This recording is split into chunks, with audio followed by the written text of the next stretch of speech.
Just a, gibt's ein, okay. Okay, hi everyone.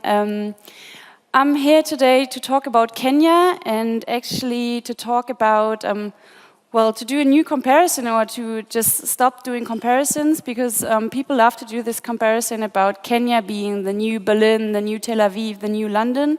But I would rather focus on what is the unique thing in Kenya that is going on right now with the tech scene.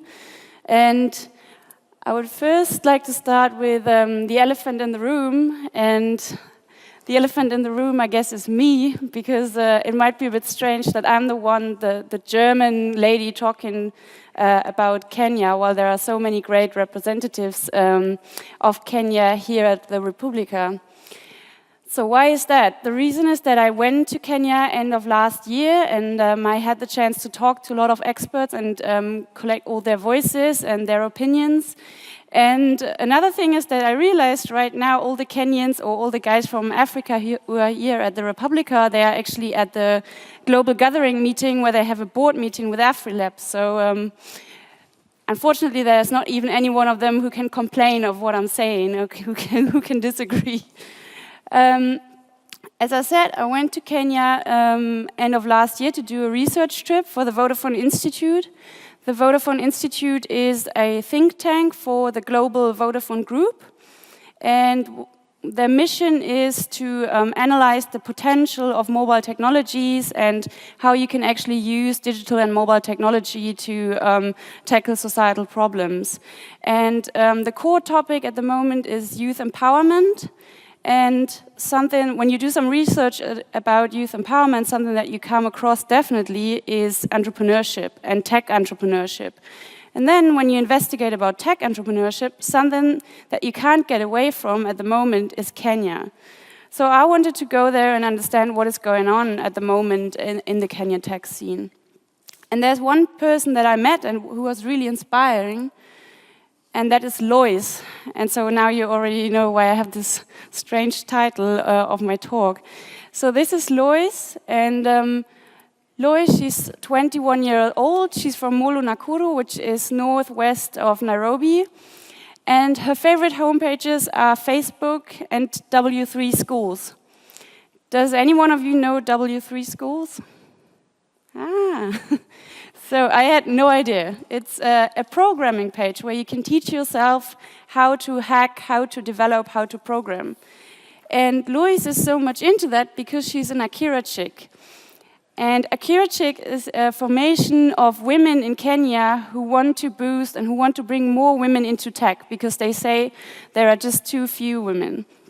And besides all the good stuff that they do, they have something which I found so cool because they have this training program for young women, young girls from the poorer regions around Nairobi, from the slums, and they pick those girls and bring them into a class for hacking, developing, coding, and they actually go there every day a week, and afterwards they get a certificate and they are actually able to come up with their own app.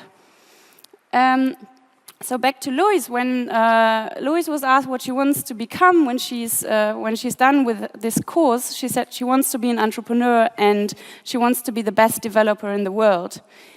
And I found this very striking because if you ask people here in Europe at the moment what they want to become, I think most of them say, well, we want to have a formal job.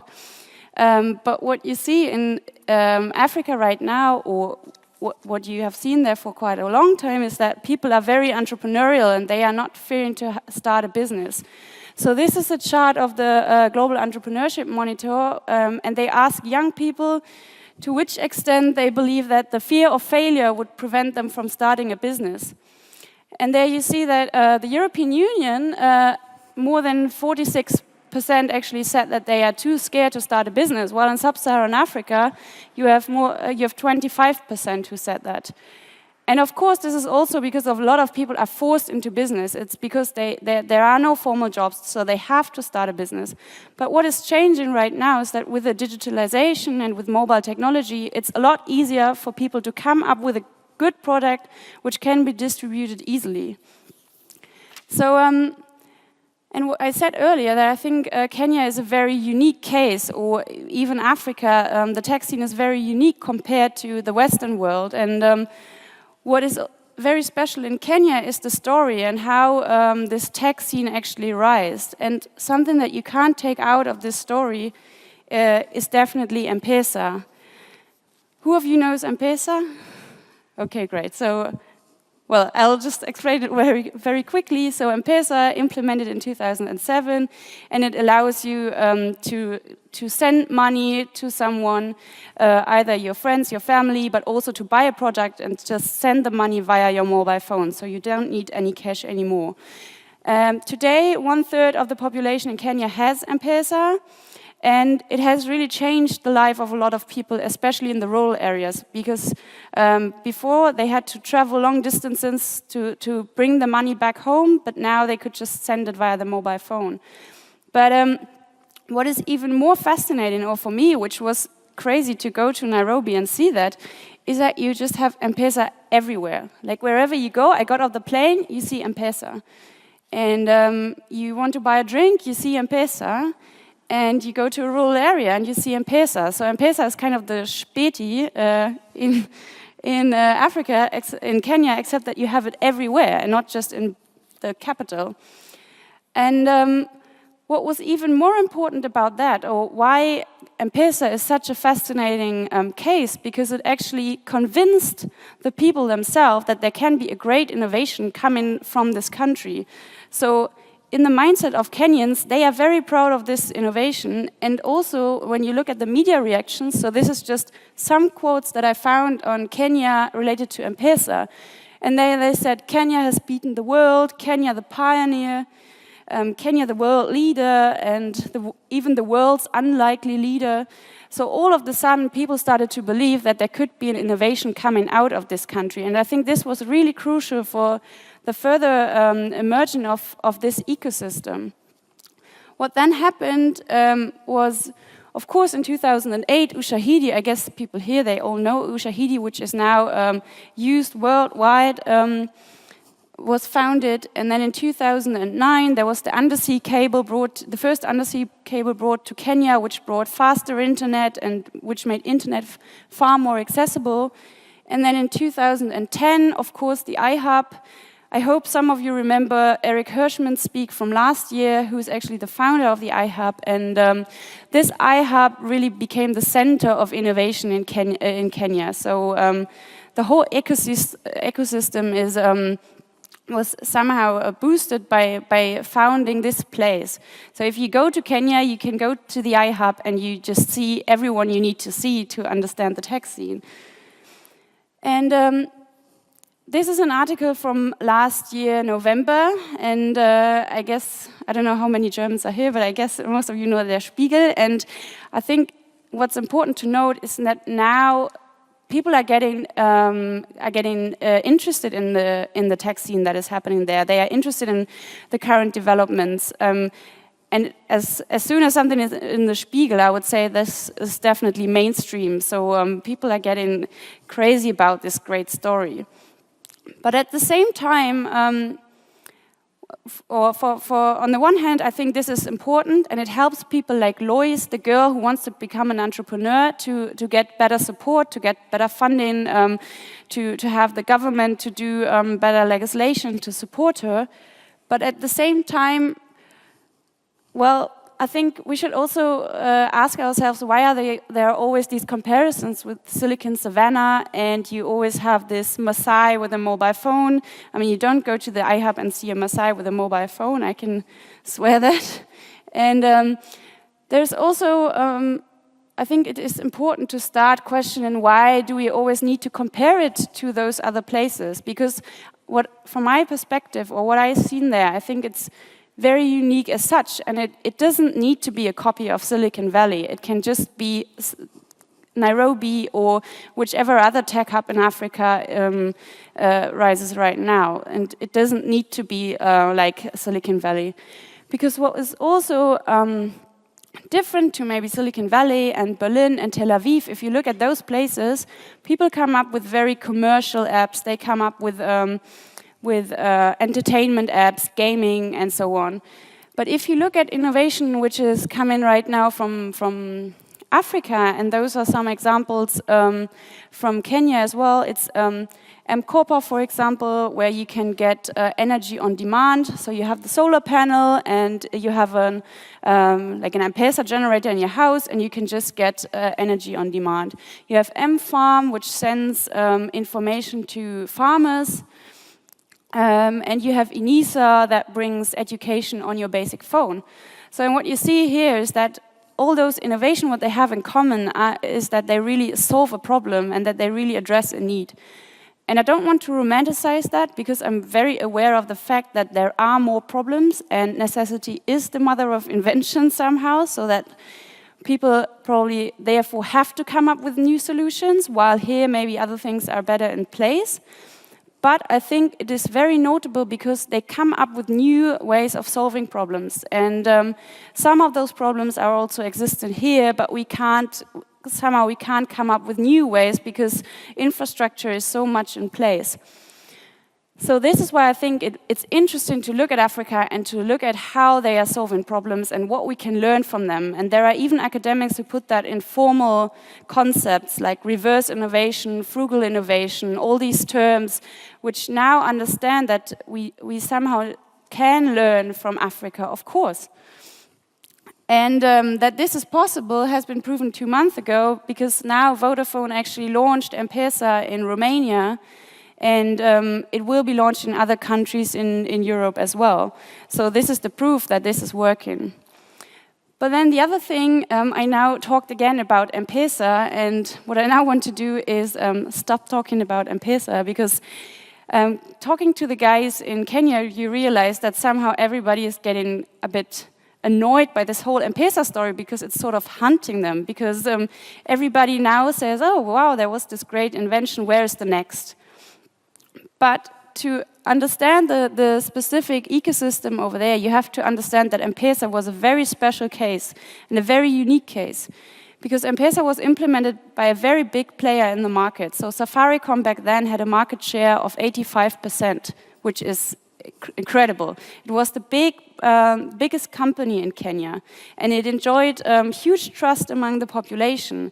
And only a company like this was in the position to take this risk that they took back then and to do this huge investment, because implementing M-Pesa was really expensive. So that's the first thing we have to realize, that it might not be possible for a small startup in Kenya sitting at the iHub to come up with a new M-Pesa, but they don't have to. But we just need to understand that right now it's a very, very small ecosystem. It's very fragile. So I talked a lot about the iHub, and honestly, so the iHub is here on the 4th floor, and you have all the other big incubators that you read about in this Spiegel article, for example, all the great things they talk about in Kenya. Well, most of them are in this building. All the innovation I just mentioned, like M-Corpa, Enesa, M-Farm, they all sit in this building. So this is not a bad thing. It's actually really practical, because you can just go there to the cafeteria and meet them all. But I think one thing that we have to understand is that it's very, very small. There are already other places around, but we have to be patient, and we can't expect that this can be the next Silicon Valley in the next year or 2 years. But instead, we should go beyond the bus, and we should rather support this ecosystem. We should support people like Loise who want to become entrepreneurs, who have great potential. And to do that, I think it is crucial to understand the uniqueness of this ecosystem, and to also understand the requirements that those entrepreneurs have. So, because it's always really difficult to come up with a startup. Entrepreneurship is hard wherever you go, no matter if you're in Berlin, in New York, or in Silicon Valley. But I think it's even harder if you go to Kenya. So this is what one of the guys told me, who I talked to, John, who's actually the manager of one of the accelerators. He said, well, it's just a struggling place. So people have a lot of issues to really establish a startup. And you have this typical needs of an entrepreneur, which is always funding, skills, mentoring support, network, and collaboration. And I think all the entrepreneurs that you will ask, they will say, well, those are the key issues or the main problems. And then definitely, whoever you ask, what's your main problem, especially, for example, in Berlin, they would always say, well, it's funding. We don't have enough money, we need more money. What was really interesting for me to learn in Kenya, the difference is that they need a very different sort of funding. I'm not saying that not at one point in time they need a huge amount to really do marketing stuff to scale up. But right now what they need is actually small amounts and micro-seed funding. So here we see the percentage, this is a study by the GSMA. Here we see the percentage of people of money in Kenya and venture capital in Silicon Valley. And I know I said I don't want to compare it, but just to show you this figure that there are just, most of the people in Kenya have to actually fund themselves. So 60.3% of the Kenyans start their business by using their own money, or 20.3% by using their family's money. And this next chart shows you what they actually need, because they need money at a very, very early stage. So this chart is, the black boxes shows you how much or where capital is going to. So in seed and growth stage, there are most there's most capital. But then you have this 40% of demand actually in the ideation phase, but there is no one giving the money in this phase. And what they told me is that they don't even need $10,000, $20,000, $30,000. What they need is sometimes just 500. What they need is 1,000, or what they need is a proper smartphone or a proper computer. So this is actually what they need to start a business, because otherwise what they are really dependent on is having several side businesses and having several jobs. So I think this is important to note, that there is a huge difference in funding those startups than funding a startup in Berlin. Another thing is the long-term orientation, because what you see right now is that there are a lot of companies going to Kenya and doing competitions and arranging all these competitions. And competitions are great to the extent that they provide funding at an early stage, and I just said that they need that. But at the same time, they kind of animate people to just go to competitions. So what you now see is that some people there, they are just serial competition participants. So they just go from one competition to another because it's an easier way to get money, but it doesn't really support you in coming up with a good business model and coming up with sustainable solutions. But they actually support you rather in having a good pitch deck or doing a good presentation. And so something that should change there, or which would be really helpful, that instead of getting a huge price amount or money for the prize, you should better give them like a monthly salary or hardware or a room where they could work. And regarding this room where they could work, this is one of the accelerators, which is not in the iHub building, not in the Bishop Magua Center, it's 88 MPH. And places like this are extremely helpful for any entrepreneur. They are extremely helpful for an entrepreneur here in Berlin. So people like to go to the Beta House because this helps them to get a network, and that helps them well, to meet the right people. But in Africa, it's even more important, because what it does provide people with is with fast infrastructure, fast internet infrastructure. It provides them with a place where they could just have a drink and meet someone without being worried about, okay, who's going to pay for the bill? And so I think we just need to understand that places like this are actually even more important over there and need to be established further. And then the other really interesting thing is hardware. So Eric Hirschman last year, he presented the brick at the Republica. I don't know who remembers that. Anyone? Yeah. So the brick is a like a router, which they constructed in Kenya, and they said, okay, the problem is right now, we get all this hardware from the Western world, which is produced for needs in New York or in San Francisco, but this doesn't really refer to our demand and doesn't refer to our need. Instead, what we need is a router that really fits with our environment. So, of course, for example, with energy shortcuts, which is one of the main problems. But then they had all these problems of coming up with a technical solution because it was so difficult to produce hardware in Kenya. And this is first of all because it's really expensive to import the material. So you pay a double of taxes on the price that you just pay for the product. And which is also a problem is that most of the people don't really have the skills. And obviously there is so much untapped potential when it comes to hardware. So they could come up with great solutions, but they need the good surrounding to do so. Another thing is business skills. So here you see entrepreneurs who are asked what are their educational backgrounds. And you see that 46% of them, they have a background in IT, and only 11% have a background in business management. And I don't want to leave the impression that business management is the only skill that you need to really boost a startup in Kenya, because I think it takes much more to really navigate in that market, because it is a difficult market. But still, business skills like marketing, like all this other stuff that you need, are really crucial to support those startups. Because right now, a lot of them come up with good apps because they are now able to do those apps and to build those apps. Just like Loise told me, she's going to this W3 school's homepage and teaches herself how to code. But at the same time, she then usually can't find the right people to support her really come up with a good business idea.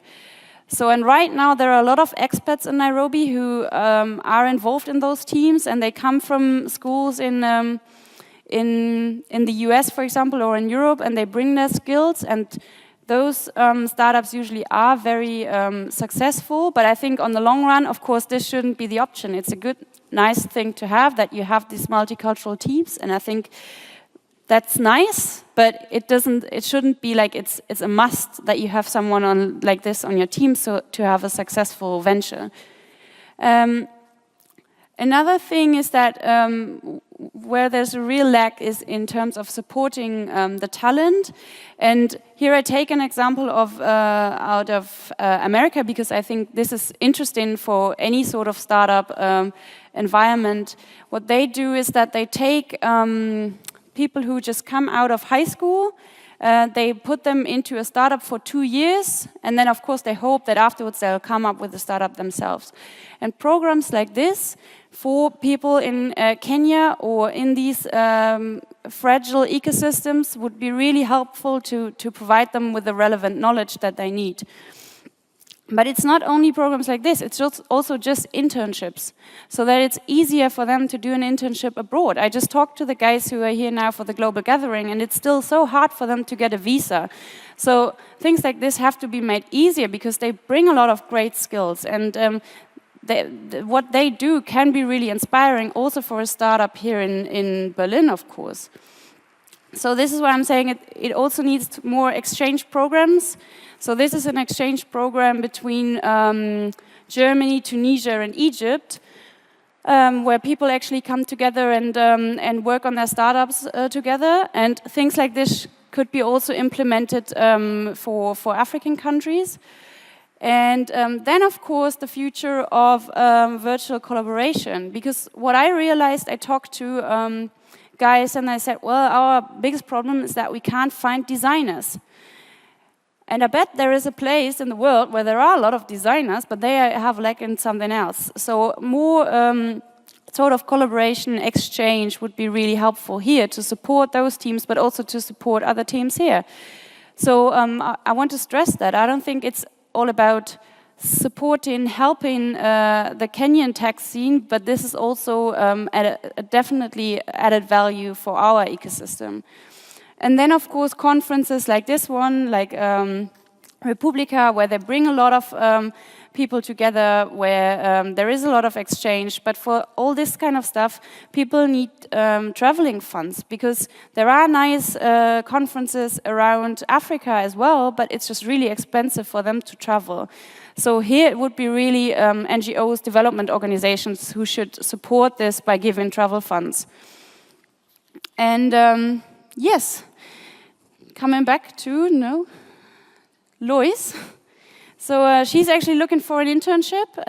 So if any one of you has a startup or something and wants to get in touch with her and wants to learn from her and wants to involve her in your business, please feel free to contact me. And I'm really excited to see what is going on in the next years and what will happen to Loise and with what kind of ideas she'll come up. And this was just a brief overview or some impressions of what I've seen in Kenya, but there is a report and you can download it here, and there's also some further reading, and there is more detailed information and also more detailed recommendations on the Kenyan tech scene. Great, thanks.